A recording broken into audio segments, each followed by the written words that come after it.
There is our official greeter, and he is indeed a warm and fuzzy gentleman. This sculpture was created to celebrate the 19th birthday of the teddy bear. This museum has been around since 1980, but is actually housed in what has been a toy factory since 1903. But it's what's inside this museum that is waiting to charm us.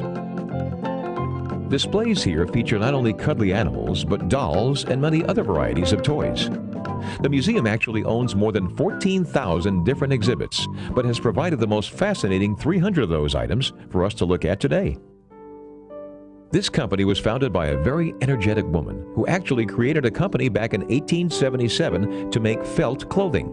She was a trained seamstress who had a lot of imagination. Although confined to a wheelchair from childhood, this woman had an untiring creative urge. She was very much at the helm of the company right up into her golden years. The transition from a clothing company to a toy factory began in 1879. It was prompted by the owner finding the instructions for sewing a small stuffed elephant in a fashion magazine.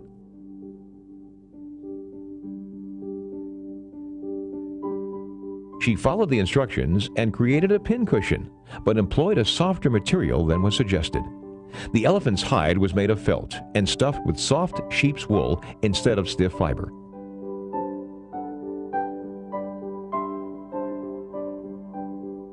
The pincushion was not in use for very long when children borrowed it for use as a toy.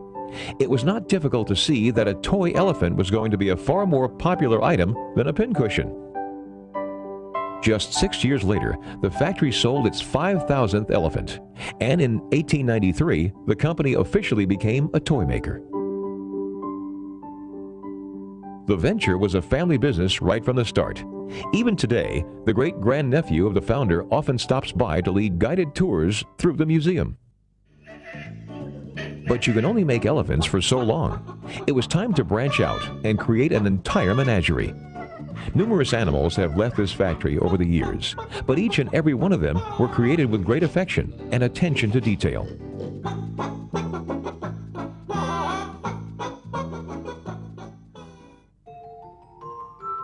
Inspired by a horse show, one of the toy makers decided that they should make cuddly animals out of plush. The first of these creations was a bear with movable limbs. They set to work and used dark plush to create a friendly-looking fellow, even though some considered him to be a bit on the chubby side. The bear seemed to go on a diet, and the next generation of animals were a bit more slim and trim. They even tried a lighter-colored plush this time around. And that was the birth of what we know today as the teddy bear. The bear's arms and legs were also given a bit more strength and mobility. Take a look at this X-ray of the teddy bear. It shows how the original string joints were replaced with metal washers connected to wires. This 1904 version of a bear has a sealing wax nose and button eyes. He is the father of all teddy bears. His soft fur and movable limbs make him both a cuddly animal and a wonderful toy at the same time.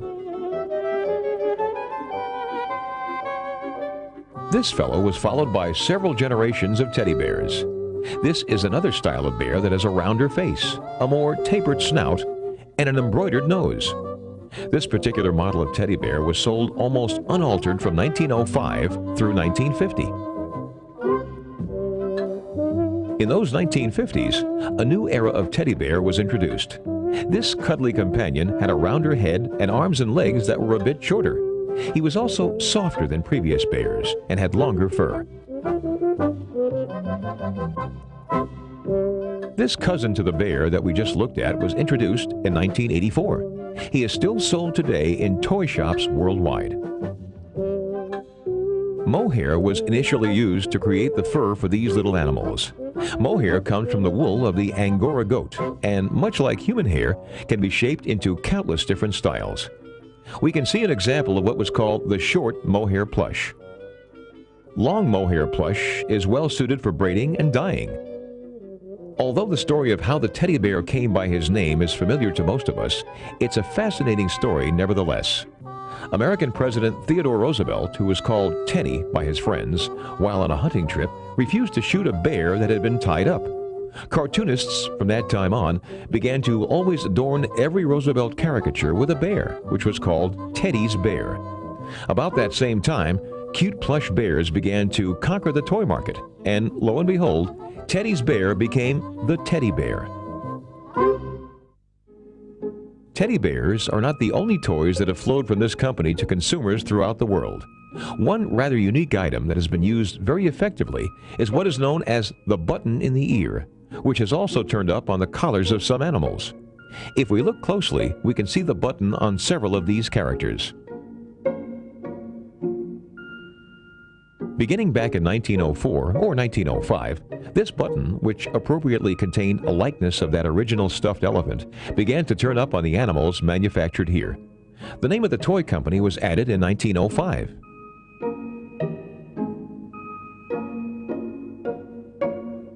Remember that this was a German company. Immediately following the end of the Second World War, the firm had great difficulty getting suppliers to accept their products.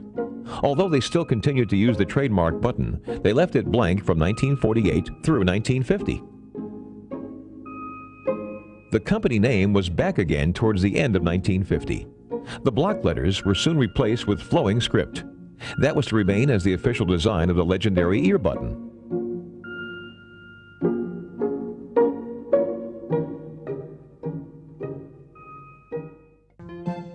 Let's take a look at some very different types of products. There are some very unique dolls on display here. These character dolls were created about the same time as the cuddly animals were introduced. What we are looking at now is an Arctic explorer and two Eskimos. It was inspired when American explorer Robert E. Peary became the first man to reach the North Pole. Take a close look at the facial expressions and the detail in the creation of clothing. An entire generation of Inuit or Eskimo dolls were created. The spirit of the times was very important to this company.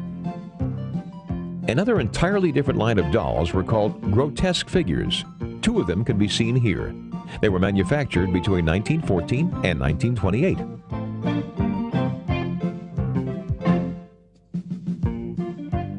This exaggerated portrayal of comical characters is very much like caricatures. This was a very popular doll in its time. Strangely enough, sales remained high until right after the First World War.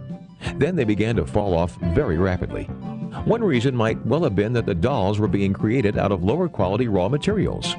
The felt often tore when the dolls were played with by children. These creations are appropriately named. They definitely do have character. Somebody told this poor fellow to go fly a kite, and that's just what he is doing. The kite that he's flying was known as the Roloplan. It was a kite that the user could fold up. This kite was invented in 1908.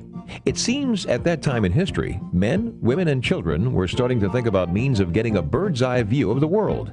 The kite was built to be very strong. By using bamboo poles, the kite could be unfolded and folded back together again in a very short period of time.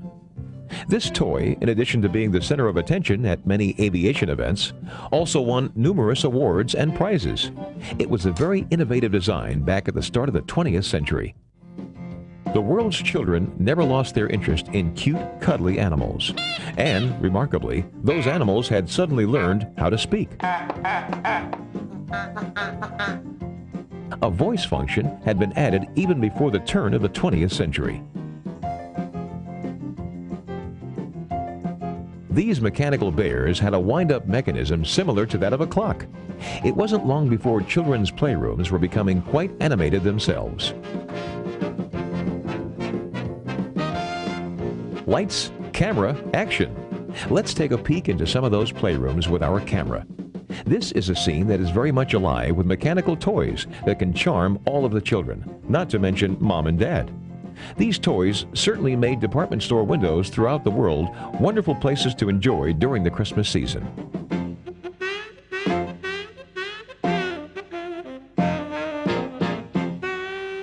When given a little movement and placed in interesting scenarios, these animals seem to take on almost human qualities.